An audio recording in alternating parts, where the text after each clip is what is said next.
Welcome back to the Takeout. Canada's Prime Minister Mark Carney said today, I'm paraphrasing a bit here, that America should hold his beer when it comes to complaints over a ban on U.S. liquor sales in most Canadian provinces. Canada will not budge, Carney said, because President Trump's tariffs started the trade scuffle between the United States and Canada, and Canadian provinces, he said, are in no mood to relent.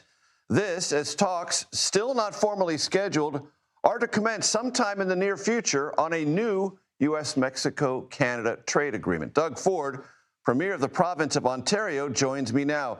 Mr. Premier, it's good to have you on the program. You're one of the provinces that will not relent in this question over U.S. liquor sales, meaning beer, wine, and spirits. Is this going to be resolved?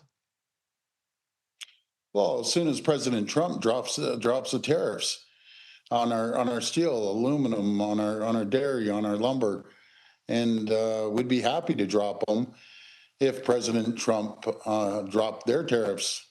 The thing is, we didn't start this at all, right? And we're just going to keep focusing on trying to get a deal, work collaboratively with my colleagues, the governors. Major, I can tell you, I love the American people. I love the U.S., so do Canadians, and I know Americans love Canadians. It's unfortunate that President Trump has went down this road, because right now these tariffs are hurting American people, and it's $107 billion. It's hurt the auto sector. Tourism is down by 30%, costing $4.5 billion in tourism. Manufacturing has lost 90,000 jobs because he decided to attack his closest friend, his ally, his number one customer in the world is Canada. And yes, the U.S. is our number one customer, and we appreciate that. But we need to get back to the table and start negotiating. Mr. Premier, Howard Lutnick, the Commerce Secretary, called this ban on U.S. liquor sales in Canadian provinces insulting and disrespectful. How do you respond?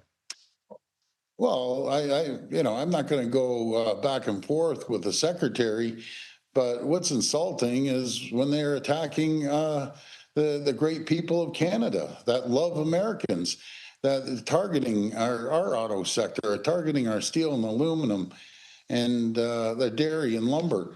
That's what's insulting. We need to get back to the table. He needs to take a page out of Ronald Reagan's book, the president, and start building the economy for both countries.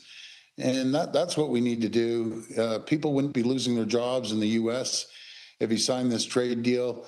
It would create more opportunities, more jobs. Again, $107 billion in the auto sector, $4.5 billion in tourism, and 90,000 hardworking Americans in manufacturing have lost their jobs because what President Trump has done. He ran on creating more jobs. It's worked the opposite. He's killing jobs, not helping people find jobs. Mr. Premier, I want to play for you something I know you're familiar with, but my audience may not. It's something that the Prime Minister Mark Carney said on April 19th, suggesting that things have really shifted between Canada and the United States. Please listen.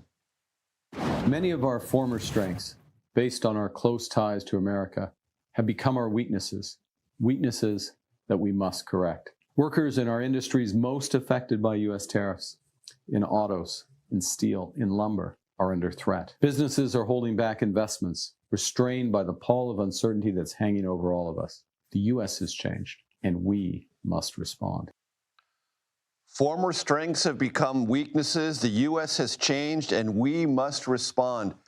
Are we at a point, Mr. Premier, where this relationship can no longer be understood the way it had been for decades?